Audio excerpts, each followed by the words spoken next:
এবার ঈদেও হয়নি ফেরা ঘরে, প্রিয়জন ছাড়া ঈদ কাটে মোর একলা অচিনপুরে।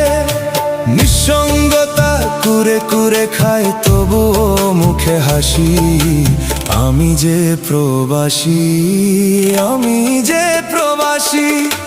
সবাই ভাবে প্রবাস মানেই রঙের দুনিয়া, কেউ তো দেখে না এই বুকে কি যে যন্ত্রণা। তবুও ভালো থাকুক তারা যাদের আমি ভালোবাসি, আমি যে প্রবাসী।